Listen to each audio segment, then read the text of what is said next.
Postage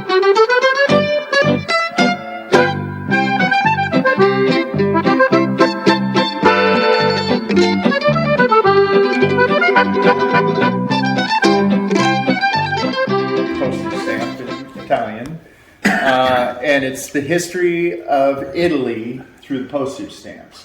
So what I did is basically a lot of research on Italy, and then what happened in their stamps based on what was going on in the country. And so I'm going to try and show you some examples of stamps and tie that in with the history of Italy. So my first one is Italian Unification. So in 1805 to 14, Napoleon ruled Italy as well as most of Europe. And there was instability in the postal system. There was no regulated postal system in Europe.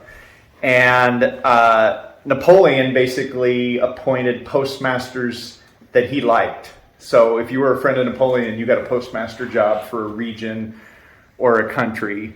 So from 1805 to 14, it was the Kingdom of Italy, ruled by Napoleon, but it was kind of a mess. There was no continuity between the states. Every state had their own stamps or their own stampless way of sending covers, whether it was some sort of postmark that showed that it was paid.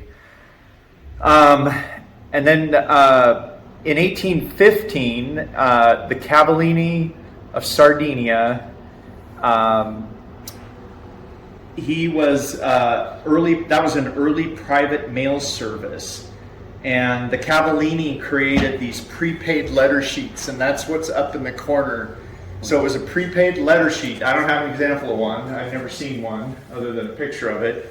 But created prepaid letter sheets that you could write your letter to, fold it up, and send it. And so that was kind of an early postal system in Italy. And then in 1850, Sardinia started pushing for postal reform. Sardinia issued the first stamp with Victor Emmanuel II on the stamp, and he was the first king of Italy. And so that black stamp there is Victor Emmanuel the second, and that's an embossed stamp. And you see that's the first time Francobollo appears on an Italian stamp. And so I'm going to pass around some of the early stamps. So So Italy was broken up into different states, and so I've got a few examples. I haven't collected Italian states is pretty hard to come by, and pretty expensive and highly forged. So I'm going to pass around a few things. I've got some Sardinia stamps here, and we'll talk about the significance of Sardinia. I've got the Roman states, which is this colored sheet here, so I'll pass that around. I've got some Tuscany, which I would bet I've got maybe one legitimate Tuscany stamp, maybe two. There's an obvious fake in the bottom of this if you just look at it. These Sperati and some other forgers highly forge these because they're extremely valuable stamps. How ancient are the forgeries? How ancient are the forgeries? They forged them in the late 1800s, early 1900s. That's when I can't remember the year. Sperati and Fournier. I can't remember when they were alive, but I want to say it was late 1800s, early 1900s.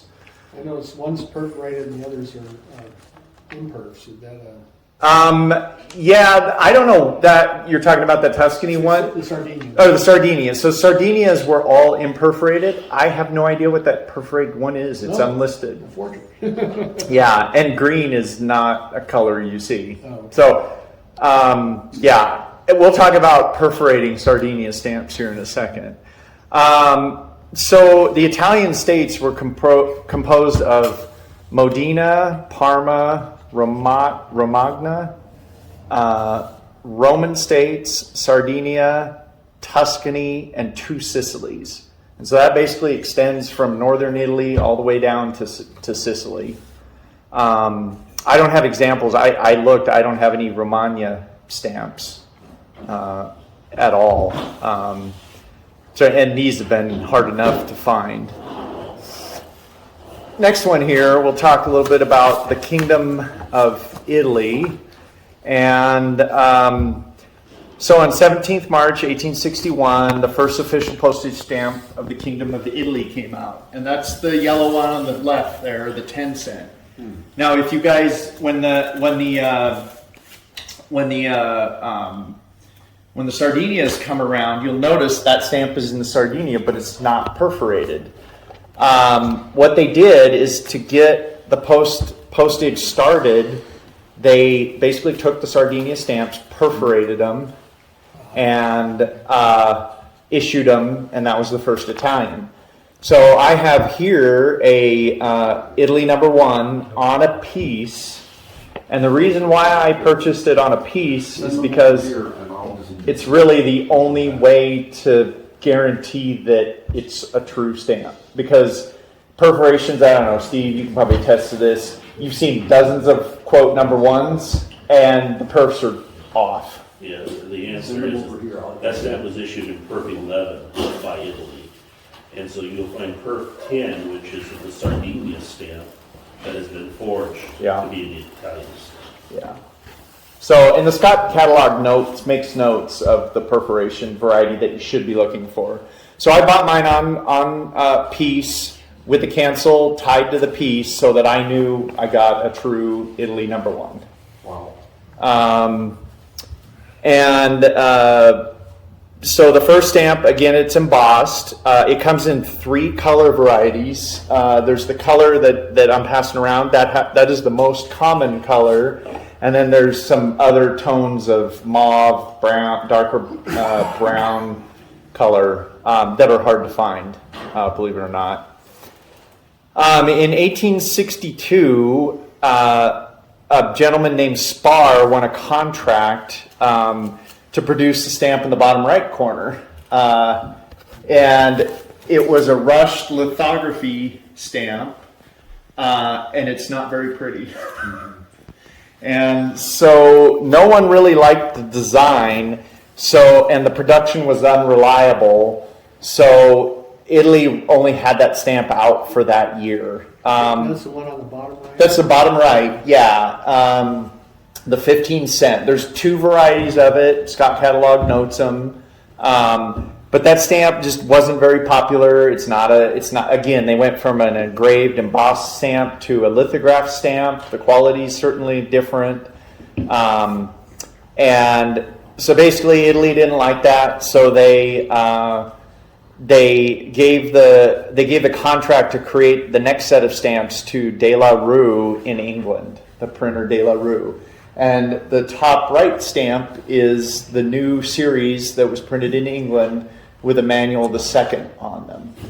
And again, the Posta Italiana and then Trenta Centesimi, which notice there's no denomination on that stamp. We'll talk about that too.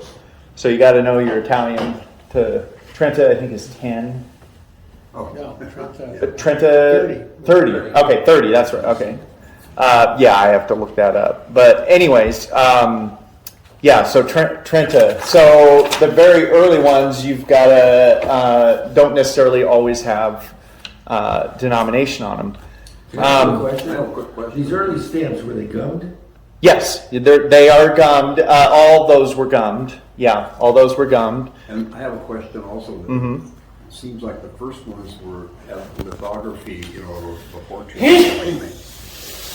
That's a big job of doing all of that, isn't it? I would guess. I don't know. I mean, I'm impressed with the quality that Yeah. Next one, we're going to talk a little bit about the kings. So we'll start in the upper top left. That's Victor Emmanuel II, and he was, and I'll pass this around. This is a good example of the kings, a set of kings on stamps, and we'll also talk about the arms of Savoy and why that's important. But in 1862, Italian stamps begin with Emmanuel II on them. This is Dieci Centesimi, the top left there. And Victor Emmanuel was king from 1849 to 1878. Then next came Umberto, or Humbert, as English it refers to it, and he was king from 1878 to 1900. The reason why the orange stamp, the Lira Due, was printed was Victor Emmanuel passed away, and Umberto succeeded his father. And of course, when you can't have your dad's face on stamps, so you have to put your face on stamps like any good dictator. And so they issued a new set of stamps. What's key about those stamps, the orange one, and that series from 1878 to 1900, it is the first set of stamps that was designed, engraved, and printed all by Italians. Wow. So it was the first one done in the country. And they're very proud of that. Then next, in the bottom right, is Victor Emmanuel III. And he was king from 1900 to 1946. So Victor Emmanuel III became king because Umberto was assassinated. And he would be king for the next 46 years until 1946. And he had a couple nicknames. He was also called by some Italians the Schiaboletta, which means the little saber, because he was 5 feet tall. He was a tiny little king. And then he was also called Il Re Soldato, which means the soldier king, because he led his country through both world wars. So that was a pretty big deal to have the same king through both world wars in Europe. So his reign in Italy was pretty significant. In 1946, Umberto II, who's on the bottom left there, and there's a reason why there's no stamp of him, he became king because Victor Emmanuel III stepped down. He abdicated the throne. Italy was in turmoil. They were coming out of the war. The Allies had occupied them. And he felt it was best to give up his reign and put somebody a little more progressive and younger in. Felt like he'd reigned long enough. And he thought maybe that would save the kingdom in Italy. And so Umberto became the king, but he was only on the throne for 34 days. So it wasn't enough time to make a stamp of him. Can I interject a question again? Sure. Mussolini was involved in all this. He was the prime minister. Victor He never had the title of president or anything like that. He was the... Duce. Yeah, that's exactly right. Yeah. Il Duce, right. So I'm talking about the kings right now, the kings of Italy, the royal family. So but the king actually had still political power during Mussolini. In some affairs, he would. It's kind of like England, I guess. Maybe not exactly, but the king plays a certain role, and the prime minister plays a certain role in England. The king played a role in Italy, and the elected or the appointed president of the country played a role. And we'll talk about Mussolini in a little bit here. But anyways, so he was put in to try and keep the monarchy alive, but the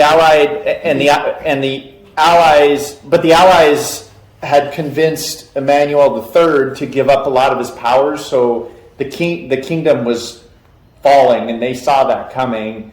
And there was a referendum in Italy, and basically it was to create a republic. We'll talk about that. And so the monarchy ended in 1946 with Umberto II.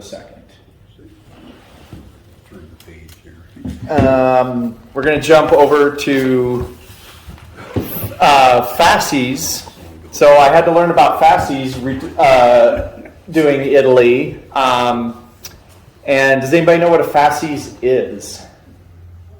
No. So believe it or not, there's a fasces on the back of a mercury dime.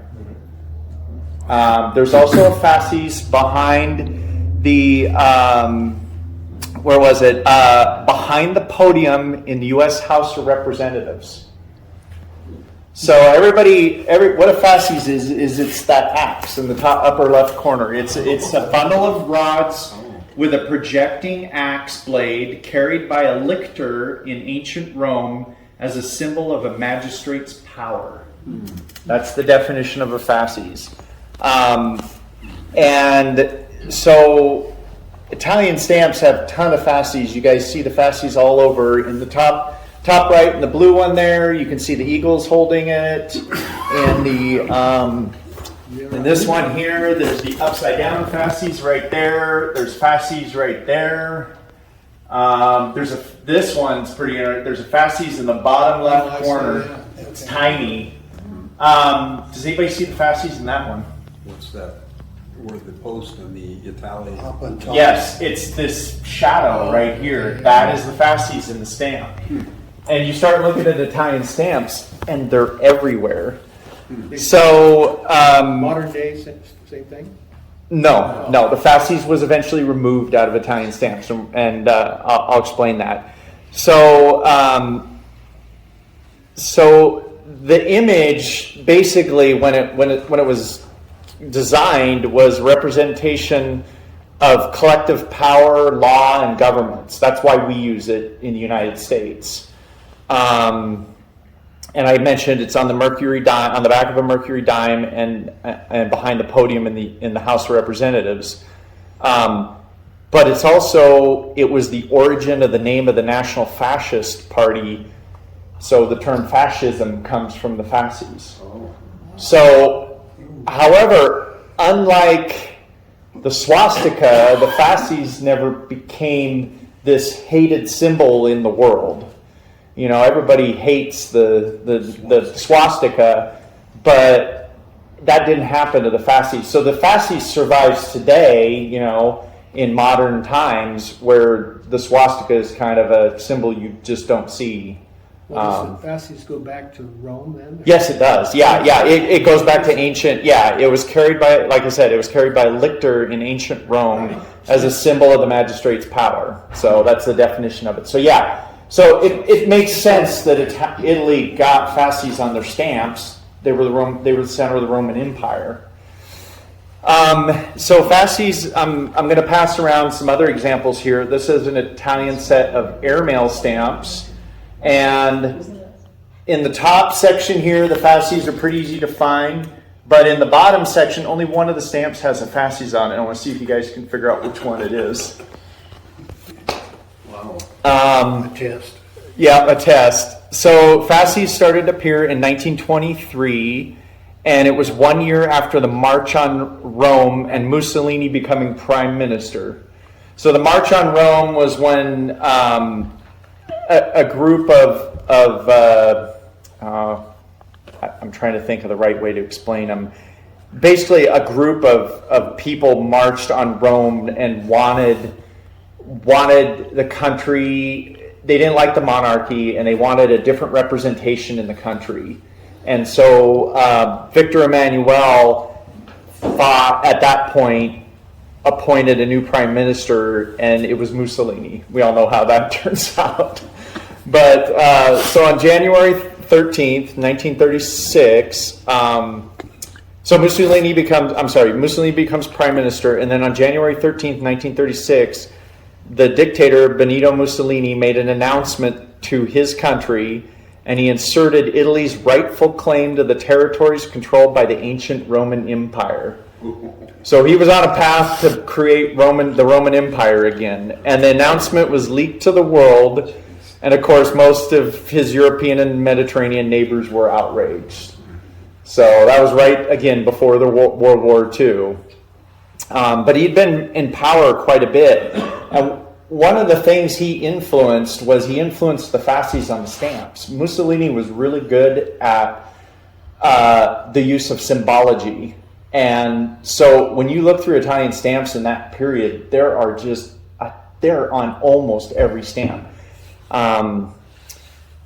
So that was one thing that he was creating, and that was him, collective power, becoming that dictator in Italy. That was one of his ploys to become that. In 1939, so Mussolini was the one out conquering other countries. And when you go, you can collect Italian colonies. I'm not going to talk about them too much today, but I brought some of my collection. And so Mussolini was out conquering all these other countries because he was trying to create the Roman Empire again.